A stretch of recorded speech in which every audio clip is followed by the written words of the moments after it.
Pai amado, Mestre Jesus, amigos espirituais que nos acompanham, que acompanham os trabalhos dessa casa. Neste momento, abrimos nossos corações e nossos pensamentos para as Tuas lições, ó Mestre. Que possamos receber os benefícios, as bênçãos, as boas energias que daqui emanarem. Que guardemos em espírito aquilo que nos tocar, justamente para que possamos, com a Tua ajuda, a Tua proteção e principalmente o Teu amor, trabalharmos, aprendermos e conseguirmos um pouquinho da nossa evolução. Que assim seja.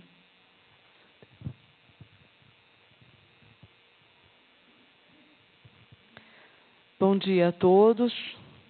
Muito obrigada pela presença, muito obrigada pelo convite. Eu costumo dizer que quando nós escolhemos o tema das nossas palestras, nós temos duas possibilidades de escolhas. Nós temos aquelas escolhas, aquelas palestras que nós fazemos, porque são temas fáceis, do qual a gente já tem domínio, e tem algumas palestras, alguns temas que nós fazemos justamente para entendermos melhor, para aprendermos mais e, ao mesmo tempo, levar alguns puxões de orelha. O tema da palestra de hoje é essa segunda situação. Porque quando nós nos voltamos para a fala de Jesus, lá no Sermão da Montanha, em que ele coloca as bem-aventuranças, nós vamos nos perguntar muito sobre esses pobres de espírito. E aí, no Evangelho segundo o Espiritismo, no capítulo 7, que tem o mesmo título da passagem da bem-aventurança aqui comentada, no item 11 e 12, os Espíritos vão trazer os contrapontos que essa palavra de Jesus, que essa mensagem de Jesus traz. Porque quando Jesus traz bem-aventurados os pobres de espírito, ele está nos deixando lições relacionadas ao orgulho, mas ele também está nos deixando lições relacionadas à humildade. O orgulho é justamente a fonte de todos os nossos males. A partir do momento que nós somos orgulhosos, nós somos indulgentes com tudo aquilo que nos lisonjeia.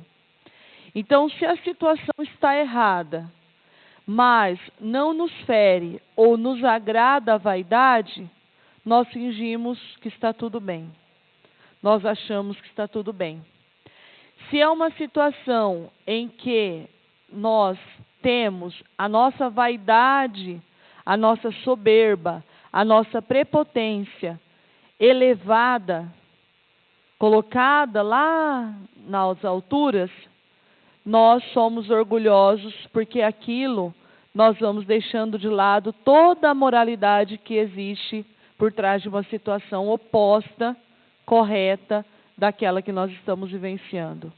Então, quando nós somos orgulhosos, nós nos acomodamos aos padrões mais baixos de moralidade, porque nós não queremos admitir que existe outra situação em que nós não seremos tão beneficiados, em que nós não seremos tão poderosos assim diante do que está acontecendo. Então, o orgulho é uma das imperfeições que nos afasta de Deus. Porque quando nós pensamos nesses homens da ciência, nesses homens de espírito que Jesus coloca nas bem-aventuranças, como se fossem os ricos, né, os ricos de espírito, os ricos de ciência, são pessoas que não olham para si mesmos, que não se elevam para Deus, que contestam os atributos do Pai e que não creem na possibilidade daquilo que não compreendem. Então, o orgulhoso, aquele homem cheio de ciência, cheio de espírito, é justamente aquele que debate, que tenta se colocar na mesma posição que Deus. Então, ele sabe, ele quer, ele pode e ele faz da forma como lhe convém, da forma como lhe agrada. E aí, nós vamos lembrar, dentro do Evangelho também de Jesus, de uma outra figura que tem esse aspecto muito forte do orgulho, que são os fariseus. Tanto que lá em Lucas, capítulo 12, versículo 1, Jesus já nos adverte: primeiramente, acautelai-vos do fermento dos fariseus, que é a hipocrisia.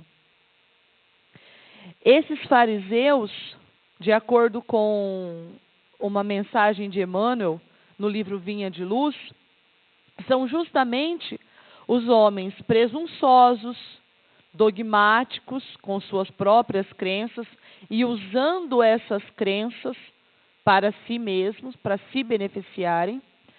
São aqueles que apreciam todas as situações pelo prisma do orgulho.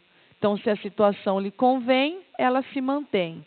Se a situação não lhe convém, ele consegue articular, ele consegue manipular para que possa lhe favorecer. E esses fariseus são justamente aqueles que tentam distorcer as leis divinas a seu próprio favor. Colocam, manipulam, interferem o máximo que podem para que sejam favorecidos. E assim eles se tornam cada vez mais individualistas. Por isso, é preciso pensar muito o quanto nós temos de homens da ciência e fariseus dentro de cada um de nós. O quanto nós insistimos em nos desviarmos daquilo que é preciso ser feito. O quanto nós insistimos em erros que nós já temos consciência intelectual de que estão nos prejudicando, mas que por orgulho, por vaidade, por prepotência, nós continuamos fazendo. E aí, muitas vezes, por sermos esses fariseus, esses homens cheios de ciência, nós vamos também nos achar exclusivos. Ah, mas eu sou espírita, isso não vai acontecer comigo. Acha que eu vou passar por um processo de obsessão? Eu estou no centro espírita todo domingo. Como que um obsessor vai me atingir?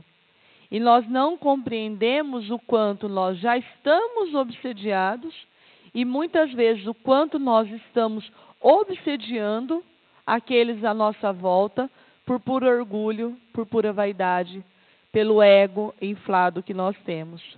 E aí nós vamos teimando com Deus. É por isso que a imagem do orgulhoso, a imagem do fariseu, tenta sempre se nivelar ao Pai. Como pode existir alguém que saiba mais do que eu? Como pode existir alguém, um ser, que tenha mais condições do que eu de compreender o que quer que seja? Então nós vamos teimando e tentando nos nivelar. Mas Jesus vem nos consolar. Jesus vem nos abrir os olhos. Jesus vem nos mostrar que existe uma outra forma de viver, uma outra forma de sentir, que é justamente a humildade espiritual. Então, quando ele diz bem-aventurados os pobres de espírito, ele está tratando justamente daqueles que garantiram, que estão aprendendo a humildade dentro do seu próprio ser. Porque a humildade é o sentimento que nivela os homens, homem com homem. Porque a partir do momento que nós enxergamos as nossas imperfeições, que nós compreendemos o quanto ainda precisamos aprender, nós começamos também a enxergar de outra forma o nosso irmão. Porque o orgulho nos distancia, a humildade nos aproxima. E nos aproximando, nós conseguimos nos ajudarmos, trocarmos essas colocações. Justamente no sentido de que, se eu estou caminhando, você também pode caminhar. Se eu estou caindo, você pode me ajudar, porque eu também vou te ajudar no momento. E assim nós vamos nos equilibrando por humildade, e ela vai nos conduzindo ao bem. E essa humildade espiritual vai nos levando à perfeição. Porque quando nós compreendemos os homens, os nossos irmãos como nossos iguais, nós colocamos Jesus como modelo de perfeição. Nós caminhamos para isso. Nós vamos em busca disso. E aí nós temos um ideal, que é Jesus, e nos ajudando, nos colocando em caminhos juntos, nós vamos caminhando para esse modelo também. E com isso, nós teremos noção das nossas mazelas. Nós teremos noção das nossas fraquezas. Porque o orgulhoso, ele se acha tão acima que ele não consegue perceber que ele cai. Ele não consegue perceber que ele erra. E quando erra, tenta justificar o erro pelo outro. Coloca a culpa no outro, a responsabilidade no outro e tudo mais. O humilde não. O humilde é capaz de enxergar-se imperfeito e, principalmente, é capaz de enxergar quais são essas imperfeições e trabalhar nessas imperfeições, dilapidar essas imperfeições, burilar essas imperfeições. É essa a questão da humildade espiritual. E com isso, a partir do momento que nós temos noção das nossas imperfeições, que nós temos noção das nossas mazelas, nós vamos redobrando os nossos esforços. Por quê? Se nós sabemos que ainda falta algo e que nós temos que alcançar isso ao longo da nossa evolução, nós vamos nos esforçar para isso. Nós vamos trabalhar para isso. Então, o orgulho faz com que nós nos sintamos perfeitos já e não façamos nada para ser melhor. Enquanto que a humildade nos ajuda a enxergar as nossas mazelas, nos ajuda a trabalhar essas mazelas também. E aí nós vamos conseguindo evoluir. Então, é muito interessante nós lembrarmos de um trecho de Paulo aos Colossenses, em que ele diz assim: todo aquele a quem o Cristo redimiu, de fato, deixará as más obras para apresentar-se santo, imaculado e irrepreensível diante do Pai. Então, quando nós nos despojamos da nossa vaidade, assumimos o quanto ainda temos de imperfeição, nós conseguimos trabalhar, conseguimos nos esforçar, nós teremos a condição de nos apresentar a Deus santos, imaculados, porque nós fomos redimidos por Ele, porque nós fomos redimidos pelo amor de Jesus. E é muito interessante pensar nessa ideia, nessa imagem, de que, independente do quanto nós fomos orgulhosos ao longo desse nosso caminho, a partir do momento que nós nos apresentamos a Deus, nós temos esse Pai que nos acolhe, esse pai que traz de volta o filho para o seu aconchego. E já que nós estamos falando de filho, vamos nos lembrar da passagem que Jesus nos conta sobre o filho pródigo. Porque os dois filhos dessa passagem eram filhos orgulhosos, de maneiras diferentes. Aquele filho que chegou no pai e pediu parte da sua herança, e saiu de casa e fez o que quis, do jeito como quis, gastou, fez tudo o que poderia fazer. E quando ele se vê numa situação em que os porcos que ele alimentava comiam melhor do que ele, é que ele lembra do pai. Esse filho foi orgulhoso no começo. Ele foi aquele filho que muitas vezes olha para o pai e fala assim: eu não preciso de você. Eu tenho o suficiente e estou seguindo o meu caminho sem você me ajudar. Só que se esquece, inclusive, que o corpo físico é parte daquele pai. É doação daquele pai. E nós muitas vezes somos assim.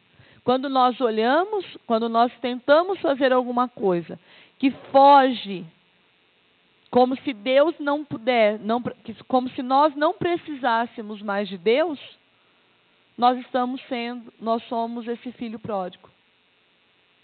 E o outro filho também é orgulhoso. Porque quando ele faz a vontade do pai, ele cobra por aquilo. Ele não faz porque é parte dele. Ele faz porque ele quer receber algo em troca. E isso também é orgulho. É aquele espírita que vem ao centro, que no momento de oração fala assim: meu Deus, hoje eu não fiz nada de errado. O que o senhor vai me dar em troca? Eu estou precisando disso. Então, se eu fizer isso, o senhor faz isso por mim? Ou seja, não está fazendo porque realmente acredita no pai. Não está fazendo porque realmente sente a ligação amorosa com aquele pai. Está fazendo porque quer retorno. Está fazendo porque quer alguma coisa em troca. Mas aí é preciso lembrar que, mesmo trazendo de volta o primeiro filho, que saiu e voltou, aconchegando, ou então ensinando o segundo filho, o pai da passagem do filho pródigo, ele continua nos amando. Ele continua amando os filhos da forma que eles estão, porque sabe que existe em cada um as possibilidades, as potencialidades que ele tem. Porque se nós somos filhos de Deus, e nós somos filhos de Deus, nós carregamos as potencialidades que ele tem, em menor proporção, em menor condição, mas nós temos. Então, se ele é capaz de amar, nós também somos capazes de amar. Se Deus é capaz de perdoar, nós também somos capazes de perdoar. Se Deus tem toda a postura de humildade que nós conhecemos, nós também somos capazes de sermos humildes. É essa a ideia desse pai que acolhe. Porque quando nós duvidamos da bondade de Deus, é justamente o momento que nós mais sofremos. Agora, quando nós passamos a enxergar a bondade de Deus, o amor de Deus, em qualquer que seja a situação que se apresenta em nossa vida, nós vamos, além das provas daquele amor, nós começamos a sentir aquele amor também. E aí, é muito importante, para que isso tudo aconteça, nós começarmos a nos olhar.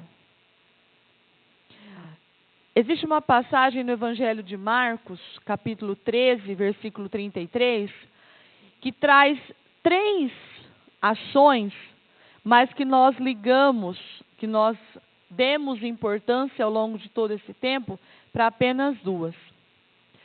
Jesus diz assim: olhai, vigiai, orai, pois não sabeis quando será tempo. Nós ficamos muito com a ideia do vigiar e orai. E nós muitas vezes nos esquecemos do quanto é importante olhar. Porque esse olhar é justamente o momento que nós examinamos, que nós ponderamos, que nós refletimos sobre aquilo que nos envaidece, aquilo que nos lisonjeia, aquilo que ainda é motivo de orgulho na nossa vida. E aí, quando nós olhamos, é que nós temos a capacidade de discernir o nosso orgulho. Nossa, espera aí. Por que eu estou tão melindrado por essa situação que alguém provocou? Não fui eu quem provocou. Mas por que o melindre acontece? Porque o nosso orgulho fala mais alto. É justamente. E aí, quando nós enxergamos isso, nós olhamos para isso, nós entendemos que tal situação é capaz de ferir o nosso orgulho. Em tal situação, nós somos prepotentes. E aí nós damos o passo seguinte, que é a vigília. O vigiar não é o estar atento, cuidar para que as situações não aconteçam, ter disciplina para que aquilo esteja em consonância, em acordo com a vontade de Deus. Então, se nós olhamos para o nosso orgulho, nós conseguimos então vigiar o que tem nos acontecido, o que tem se colocado como prepotência, como soberba em nossas ações. E quando nós oramos, nós estamos nos passos da humildade. Porque quando nós oramos, a nossa humildade espiritual mostra o quanto nós estamos nos entregando para Deus. O quanto nós estamos aceitando a vontade do Pai. Justamente porque a oração vai nos dar discernimento, equilíbrio para lidar com aquelas situações que estão nos apresentando. E aí, para encerrar, tem um texto muito bonito de Amélia Rodrigues e Divaldo Pereira Franco, chamado Jesus no Comando. Nessa crônica, a Amélia Rodrigues e o Divaldo narram o momento em que João, o discípulo mais novo, chega para Jesus e ele coloca as suas inquietações, ele coloca os seus anseios, as suas dúvidas. E a partir daquele momento, Jesus passa a comandá-lo. E quando nós pensamos de forma orgulhosa, de forma farisaica na ideia de comando, isso vai estar muito associado a autoridade, violência, a ferro contra ferro, olho por olho e assim por diante. Mas, quando nós pensamos em Jesus nos comandando, nós vamos encontrar um outro tipo de sentimento. Porque o comando do Pai, o comando do Mestre, é um comando carregado de amor, é orientação, é nós estarmos naquele momento mais difícil da nossa vida, cheio de encruzilhadas, em que nós degladiamos com o nosso espírito tão arraigado de orgulho. E aí nós sentimos que Jesus nos pega pela mão e vai suavemente nos encaminhando para aquilo que precisamos fazer. Seja para a paciência, para o perdão, para a justiça, para o equilíbrio, para o trabalho. Mas Ele nos leva. Porque nenhum desses sentimentos será completo, será realmente vivido por cada um de nós, se ele não for carregado pelo amor, se ele não for embebido de amor. Nós não chegaremos à humildade espiritual, nós não chegaremos à verdadeira ideia de dever, nós não chegaremos a nenhuma transformação, se não for por amor. Porque o amor é justamente esse hálito vital, É justamente aquilo que se manifesta e se mantém mesmo quando nós não estamos dando conta da situação. Então, Jesus, em cada momento, Ele nos fala, Ele nos sustenta, de uma forma que nos traz entusiasmo para continuarmos o nosso caminho. Nos traz condições emocionais, sentimentais, para lidarmos com o nosso orgulho, para buscarmos a nossa humildade espiritual, para olhar para as nossas imperfeições, para vigiarmos e nos mantermos no bom caminho, para orarmos pela nossa pobreza de espírito, que sejamos pobres de espírito. E principalmente, será o amor de Deus, o amor de Jesus, que também nos conduzirá ao amor a Deus, ao amor a Jesus, ao amor ao próximo e ao amor a nós mesmos. Que assim seja.